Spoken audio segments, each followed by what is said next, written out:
Win big in 2024 with Team Sync from RotoBaller. Import your fantasy teams and sync your leagues. Get customized tools and tailored advice for your specific rosters and scoring settings, including live recommendations from the Live Draft Assistant, Free Agent Finder, and Lineup Optimizer. Sync an unlimited amount of NFL, MLB, NBA, and NHL fantasy teams from all of the major fantasy platforms. Get a discount for any premium pass using my promo code Knuckler. Just visit rotoballer.com/radio and start rotoballing like a boss. This podcast is also brought to you by Parlay Play Fantasy Sports. Use my referral code RotoBrady. Get that sweet, sweet deposit bonus. Paid contest coming to a state near you. They're giving out bonuses and slashing lines all day long. Check it out. It's a real fun platform. And what is up, everybody? This is Brady Grove bringing you another interlude episode of RotoBaller's official MMA podcast. Tap that. Follow me on Twitter at RotoBrady. We got UFC 305 coming this weekend. Follow the podcast at Tap That MMA Podcast on YouTube, Facebook, and Spotify. And with me today, we've been wanting to do this for some time. At any point that we could have picked, I think it was best to let it happen after the championship game and let people digest what happened with the Arena Football League in 2024. But he is the founder of One Media X1 Media. I believe that is how I'm seeing that on your shirt. That is the parent company of Arena Insider. You've seen this guy covering the Arena Football League all season long. Give it up for Anthony Carter. Anthony, thank you so much for being here. How's it going, man? Oh man, I love the intro. That was awesome. I'm doing great. Appreciate you for having me. So let's go from where we are now. Let's go a little bit backward to the 2024 Arena Football League championship game, the Arena Bowl that happened in the mall in New Jersey.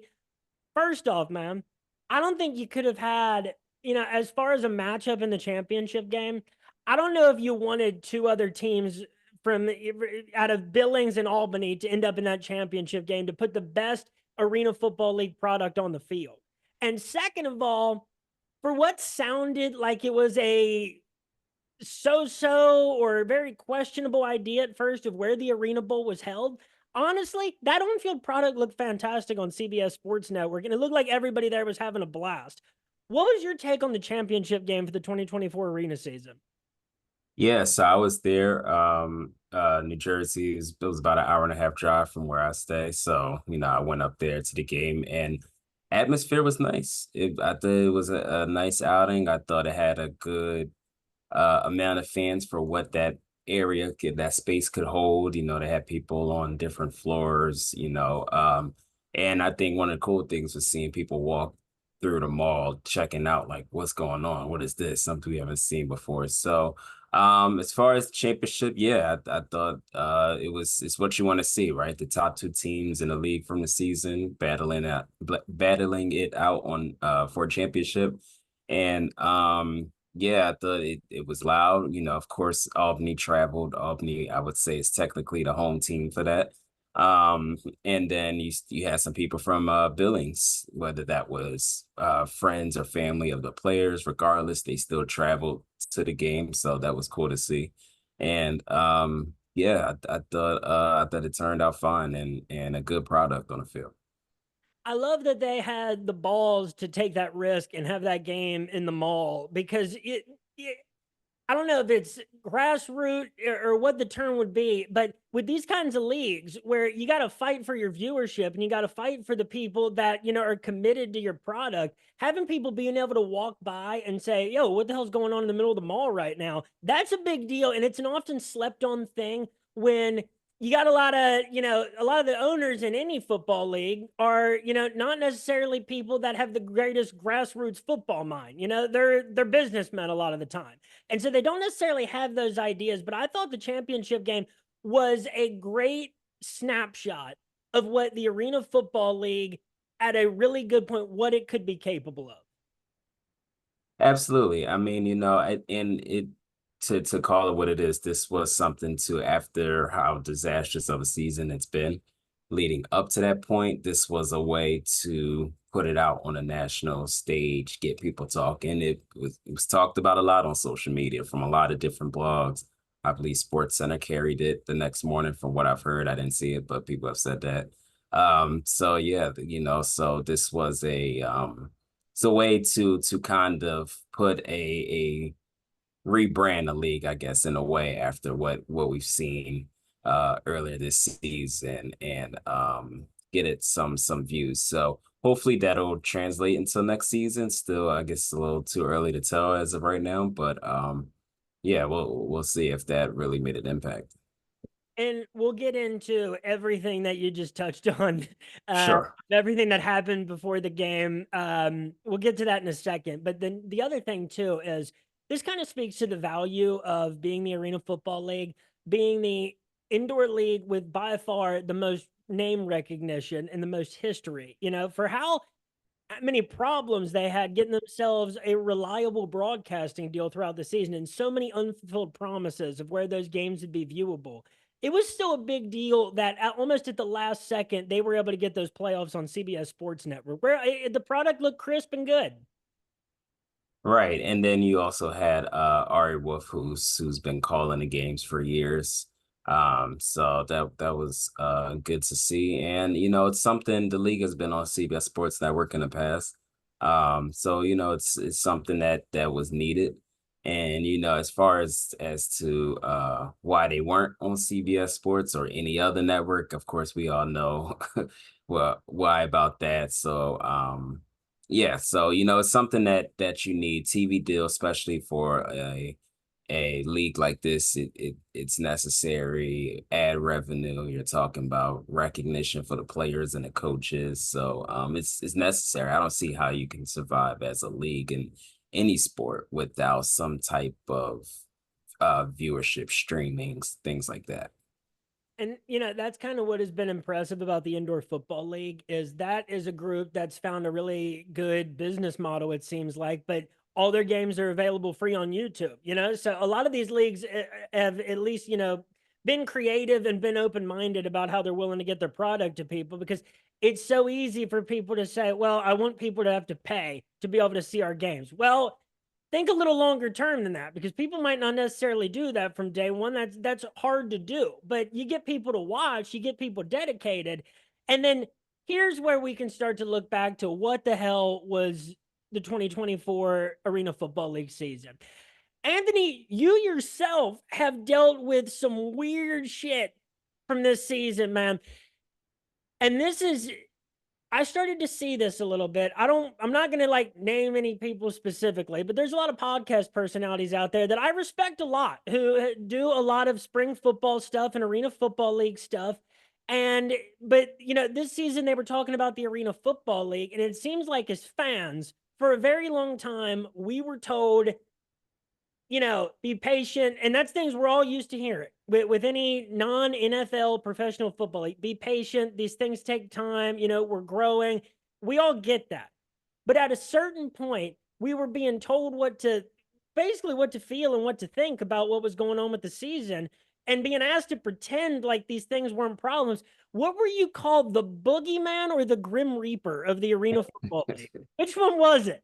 Yeah, yeah, it was Levick and guys from Albany. They cover the Firebirds. Levick is the president of Firebirds. Guys is one of the radio announcers. Yeah, he called me the Grim Reaper because everything I was reporting on was negative sided when in reality, that's what was going on. You go from 16 teams to 8 teams. So, at that time it bugged me. I'm not going to lie, but over time I realized I'm like, okay, I see. Truly it doesn't bother me anymore because but in reality, I think I had to reiterate several times to people that I'm not on anyone's side when it comes to me writing these stories. I think that gets confused with how everyone else covers stories within the Arena Football League, and no shade to them. But I'm just reporting on what's going on, figuring out the truth, and being straight sided. And you talking about a league that went from 16 teams to 8 teams, and owners saying they're not getting paid. Players saying they're not getting paid. Coaches saying they're not getting paid. Venues not getting paid. Everyone's saying they're not getting paid. So how can you focus on a good thing so people that said that don't understand how news works, but it is what it is. So I just kept doing what I do. So And that's where we are in arena side. I think we took that step forward and building our brand is that we report the news, we report what's going on, whether it's good or bad. And dude, the other thing about that is if you wanted the league to succeed, do exactly what you did the whole season. You know, that's how the league succeeds is people knowing what's actually happening with the league. Who are the reasons in this leadership, in the leadership and in the ownership? What are the reasons that we're not able to see the game on the NFL network like people were promised, over those first couple of weeks? What are the problems? Because if you want the league to fail, let everybody bury their head in the sand, for the entire season. So that's what it started to feel like at a certain point. It felt like we were going nuts. It was like, is really nothing wrong? How could it not be wrong? And then the league had to admit that there was a lot of things wrong at a certain point, and that basically like they could see the direction it was headed. Again, like what will we ever really know about like the inner workings of things? I don't know. But we knew that there was a problem early. And so one thing, man, like obviously you shouldn't be bothered. Like what are you supposed to be bothered about, man? You reported the stuff as it was happening, and it was like they wanted you to do, the people that we were talking about, they wanted you to do player profiles and dude, that's great. But like you want to do a player profile on nobody if a roster's empty at the end of the season? Like that's not what helps a league, survive. There's a tweet pinned to the top of your profile. Breaking, a source with the Philadelphia Soul confirmed with Arena Insider that the Arena Football League has failed to pay housing, staff, coaches, and players, and only paid one-way tickets to New Orleans for their game against the Voodoo, but did not pay returning flights. That is, I remember watching all this stuff as it was coming out too. Like it was happening in real time so quick, and we were just hearing more and more things, and everything that was happening with Oregon and all these other teams that weren't sure if they were going to have a tomorrow, let alone a full season. So I mean, what was the season like for you covering this stuff? It must have felt like an avalanche of information once it actually started all falling down. That's all it was. And I'll tell you this, I haven't told anyone, but I won't get too in details, but I actually had someone from I'll say the league circle to keep it at that, to tell me to unpin my tweet because it was negative on the league. And I left that message on red because no, it's not how that works. When in reality, I that tweet alone, that was just separate. But the point I wanted to make is that that tweet just started a domino effect of everything. When teams started seeing what was going on with the soul and the players in a similar situation, then more people started speaking out, condemning the league for not addressing the soul. And even to this day, it still hasn't been addressed. But which is why I think there's a lot of pushback, at least from one of the owners, about the Arena Bowl, because it seemed all those money and TV deals and an Arena Bowl when the other stuff hasn't been addressed, and the owners saying that they're not getting their return on investment. So yeah, so just covering the season, it's just been chaotic, and it still is, right? I'm still scanning through stories, doing follow-ups, and keeping a close eye out on some documents. I'm prepping for any potential lawsuits. I know a lot of people have said that they're going to be some, so we'll see what happens. And folks, Arena Insider has been coming out with a little docu-series called The Turbulent Revival of the Arena Football League. Episode 2, as I am aware, is the most recent one out, as I'm seeing on August 2nd. So, folks, I encourage you to go check that out. Arena Insider does great work. And, dude, that's the other thing. Take a guy like James Larson from the spring football side of stuff, who he was another guy that reported what the facts were as he knew them before the Arena Bowl was happening. And he's got someone from the league or from one of the teams blowing up his Twitter, you're going to lose your credentials, you're a fraud. And it's like, dude, little advice from somebody, at least, I mean, from anybody who's following niche football leagues and niche football teams. Don't ostracize some of the main journalistic and media voices that are speaking on your league. Don't tell James Larson, who is an extremely well-respected dude in the UFL space, do not tell that guy that you're not going to let him come to your games. Like that screams it. Either it's a lack of self-awareness or it's just an overwhelming desperation where it's like, dude, that makes it look so much worse. Like all you have to do is react calmly to that and be like, hey man, we understand there's concerns. The game's going on as planned. But to react like that, it was a very like bad look. And like if it was all people focused on, like that's kind of on the league. Yeah, and I think that goes to show you, James' story, it was a uh said a lot in that story, right? All I can say from one of the owners was that which was Steven Titus, he opened up about it. He said that there wasn't a vote to remove Chris Chetty as CEO and that the game is still happening. But that's all they said.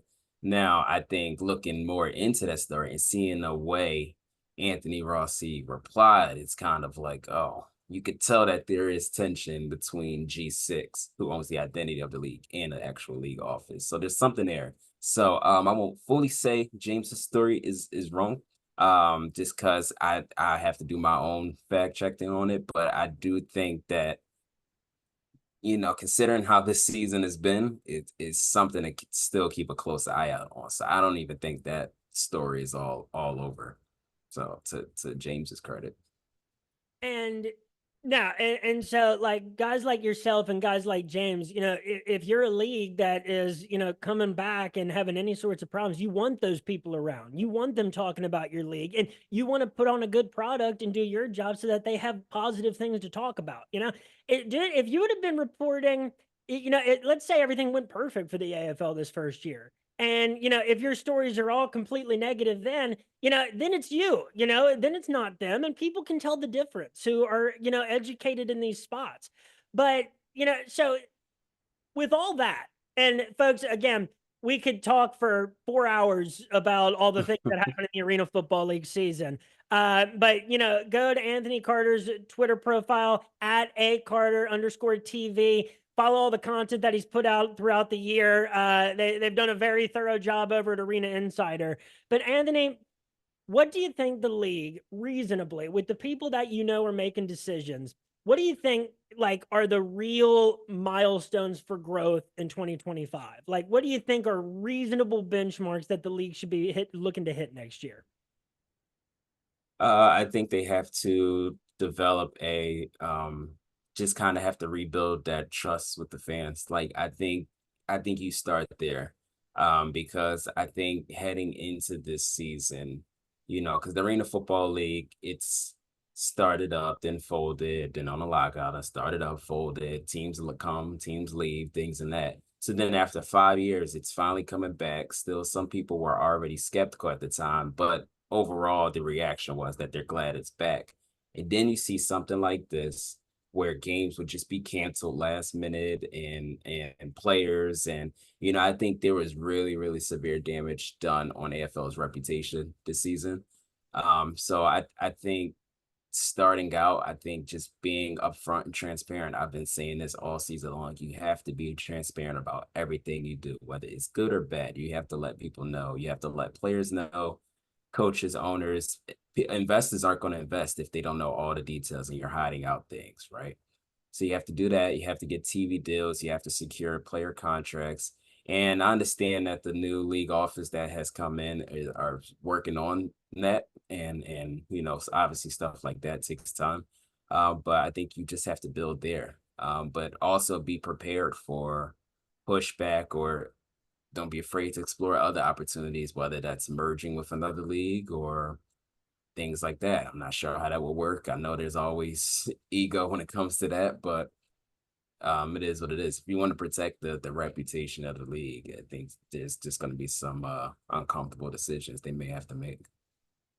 And there's a lot of people don't know, but or people who are paying attention to you and some other guests that I have on here, they probably know. But a lot of the world does not know that there's a lot of arena and indoor football leagues in America that have been doing well. The indoor football league is one that is probably performing at number one right now. Like they've got a lot of teams, they got a lot of good fan bases. It's not spectacular, but as far as like their TV deals or anything like that, but they got a great pipeline of talent to the UFL, which is always good to see. They have great partnerships there. They do fun stuff. They've got, good, they're good about going and having, scouting combines and looking for talent. And they have a lot of teams in a lot of good markets. And there's also the National Arena League. And I think that at any point, there's probably 4 teams of the National Arena League that are, sustainable, confident organizations with decently competent management that you might be able to bring over to another league, because some of those teams, like Idaho, for instance, came over from the CIF. But some things that the league did right: Billings, Albany, Salina, Nashville. Nashville, of all things, that goes back, some time, the love of that fan base. But it's markets like Billings and Albany that you can never ignore in leagues like this. And those fan bases show out. They don't have a lot to compete with in the areas that they're in, and they have these small city feels that, but have the infrastructure to support these teams. What do you think about, first of all, what were your impressions this season about some of the league's top performers, both in terms of fan bases and the teams that really, highlighted the season? And what do you think about the way that the Arena Football League has gone about, acquiring and attracting talent to the league, which really they made really hard on themselves this year? Not a lot of great players who are trying to make it to another level or, are trying to do whatever with their career. Not a lot of them are, clamoring to go places where they're not even sure if they're going to get paid that week. Yeah. To answer your first question, as far as I think you mentioned just about the appeal and things like that. I flew down to Nashville, Nashville Cats game. I was going to interview Commissioner Jeff Fisher, but scheduling issues happened with that. But I was able to talk to Dean Coquinos, and that was a great time talking with him. But walking in that arena, I was immediately greeted by the owners, and we were helping me set up and things like that. And I'm just looking in the arena, and I can see the setup looks nice, and the walls, it just looks perfect. And it reminded me of when I covered the Philadelphia Soul for years, years in the past. And so it's good to see that, okay, there's those strong ownership groups. I know Albany has a good ownership group. Obviously, Billings does too. So I think if they can just find a way to just build with those owners. I know a lot of the owners have, at least they've said that they've suffered from this season. So if there's a way that you can find a way to work with the current owners and see if they can attract some future ones, I think that'd be good, because you need a strong ownership. The league, I think can only do so much, right? So I think you need a backing of both. Um, and remind me of your second question. I couldn't remember what you. Oh shit. No, you're good. Let's I say think it was. about just like, because like I said, this is one thing that I really like about the IFL is that they have partnered in the past with the XFL and then the UFL, and we've seen Mhm. guys go from the Indoor Football League to the UFL to the NFL. Just it was Ricky Person Jr. just the last few years. So part of the league is you know having everything set up, making sure that you're getting out in the community and having people that love your team and want to come out and pay to see your games. The other part of that is like it always helps for legitimacy and for the on-field product to have, the most talented players possible. And now you're not just competing with the NFL, you're competing with Canada, all the other indoor leagues. You're competing with Europe and Japan now, who all have established professional leagues, in Mexico. And guys just staying in college longer and making money from the NIL and not necessarily feeling the need to continue their professional career. So, what do you think Sure. about the talent that the Arena Football League had in 2024, and your thoughts on how some of these teams have gone about acquiring their talent and building their rosters? I think the talent was solid this season. I think considering everything that was going crazy, I guess, throughout the season. Because there were a lot of competitive games. Like the Cats game I went to, I think it was low scoring for arena football game. It was like 30 to something like that. I can't remember the exact score, but I'm like, wow. So it was competitive defensively. and things like that. I think from what I've seen work in the past, and also the league, they had a lot of veteran players and also some veteran coaches. So Donovan Morgan, James Romaine, Kendrick Gings, uh what's his name? It just slipped my mind. Hibbert came back and was almost survived the cat season. So that was cool to see for people that's covered the league for years. So I think just getting back out in the community. I think you start there, advertising, open tryouts, and kind of including, I know the AFL used to do trades. I don't know if that was a thing this season as far as trade clauses and things like that. I think you can just get released and sign off another team. I forget what the contract details were.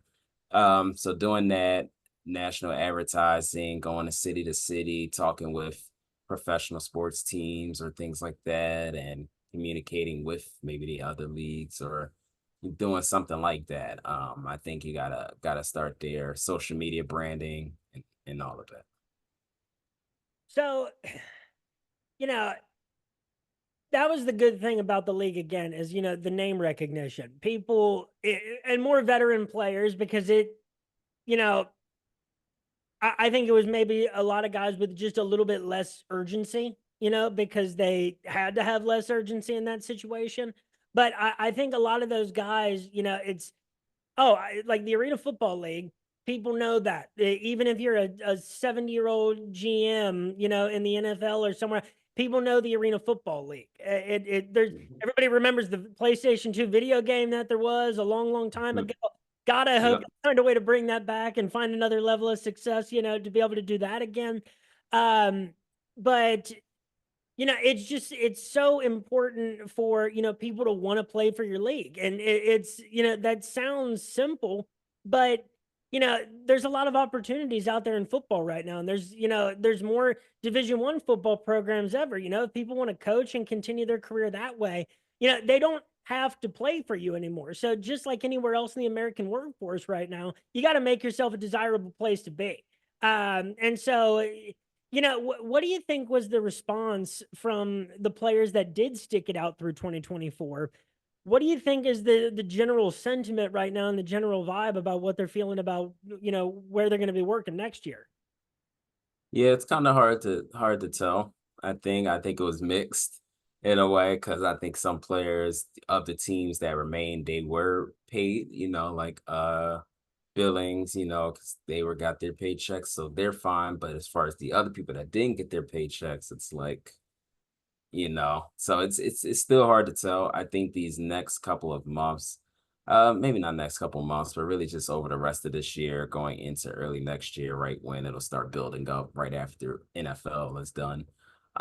So it's hard to tell right now. I think from talking to a lot of players during the middle of the season, everyone was just felt like they were just done wrong. Can't fault them for feeling that way, and just other things like that. Where do you think is what do you think like might be the shift next year? And like, do you think that, you know, they're going to have to, do you think they're going to have to pull from more of a, guys that just got out of college type of place, do you, at least you got to think like, unless if the league is still around at the end of 2025, you have to think that the season probably went better than it did in 2024. The fact that the Arena Football League is still a thing that we're talking about is somehow like a huge point of success for how the season ended, and credit to like, and you can obviously speak to a greater detail of this than I can, but like Jeff Fisher seems to have, when he came in, it seems to have been a really calming presence, and it was a good like, all right, everybody, let's see what we got going on right now, and like let's evaluate this and move forward. But it seems like, every one of these teams, Billings, Albany, it seems like you got a really slept on class of local, FBS and FCS and Division 2 talent that you have to work with. So it's just about, reaching out to those guys and making yourself, an appealable place for them to be a year after, you're done in college, and you're just trying to find a place to land where you can get some tape recorded. Yeah, hitting like you said, hitting D3 schools, those football schools. Maybe if you can target out of high school.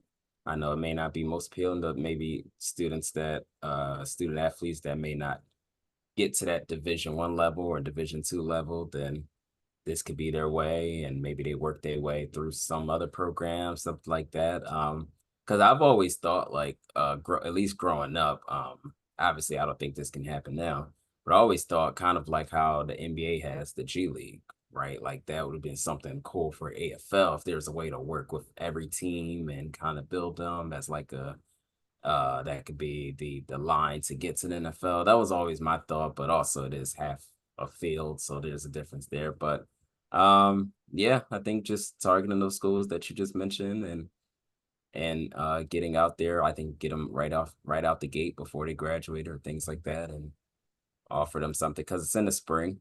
So you'll have some downtime or something like that before fall season begins. So maybe just because I know a lot of players have started AFL season, then got called up to the NFL. So if you can just get a couple weeks in for an AFL team and then get sent up, that's always a plus. And it's right now that we're seeing all the guys from the UFL, make their way to different NFL camps. And, some have, signed multi-year, or at least 1 year deals.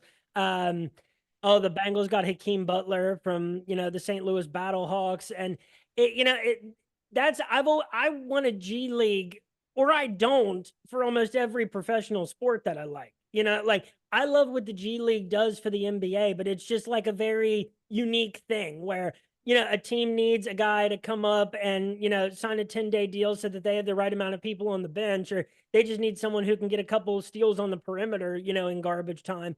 The G League is perfect for that. And the UFL is like as close as we've gotten to it, but it's just kind of not possible with football right now and with the timing of the seasons. But I love that those things exist, and football continues to change as it becomes more popular internationally. Uh, so hopefully, the Arena Football League, it has all the potential in the world to become the most successful arena slash indoor football league again. The indoor football league, I think, has a lot of things that they could draw from, but a lot of things that they could do differently from, because I think the Arena Football League has a higher ceiling. The indoor football league's doing great with where they're at now. I don't know if it has the ceiling of the Arena Football League with all the history that they have. People get nostalgic as hell watching Arena Football League. It brings them back to a different time because they were doing it before, anybody else was by a long stretch. Right.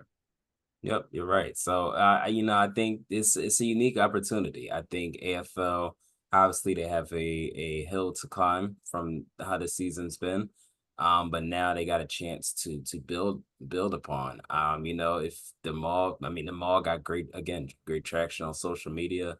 I did make a request out to see official numbers, viewing numbers. I didn't get a response back just yet. But like maybe that'd be something that you make like a preseason game, kind of like a showcase to, kind of introduce people. And I don't know if you make it another site for a championship game again. I think that was just to show face. I don't know if that would be a good site for a playoff game or championship, at least my honest opinion. I think it'd be cool for you pick one game out the season and like early on. So yeah, but they have a unique opportunity to just build on that and kind of just I would say take right now and review what the IFL did or has done over the years and kind of steal from their model and the NAL. The NAL just added a couple of new teams. So, what are they doing right? So you got to look at your competition, and I think going into the season, the AFL wanted to be way different from the competition, and I'm sure there's more to that also, but I won't get into that now. But so yeah, so I think that's what's gonna have to happen, if they want the AFL to stick around for the future. And at the same time, as much as you can copy successful models and try to do, what's working for other leagues, at the same time, it's about infrastructure. Like Texas and Texas A&M and Miami, they can spend, $80 million on NIL any given year. But it's about like who's implementing that product on the field and who's running that school's athletic department. So no matter what, they're gonna have to have strong leadership and strong ownership moving forward. Yeah, you got to make sure these teams are ready or cities are ready. make sure the venues are up to date. I can almost assure you, I lived in Oregon. I lived in Southern Oregon, and so I've never really been to Salem. But when I heard that the Black Bears are going to be playing at a fairground, I immediately knew that what is going on. This is not built for arena football, and the photos just prove that. So you got to make sure that these teams, there has to be a review of every team. Okay, do you have the right dimension size? Can we fit this here? Do you have, is it in a good location where it's going to get a lot of people?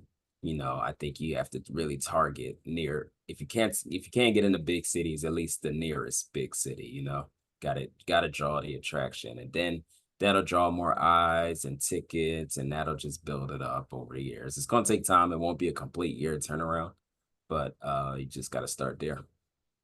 Did I mean, like, did you at least see some encouraging things as far as like attendance for certain teams go? Were some teams actually doing some good attendance numbers week in and week out?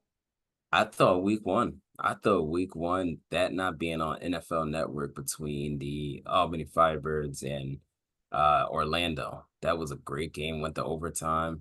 And there was it looked like almost a packed stands, and that was just a missed opportunity that wasn't televised the way that it was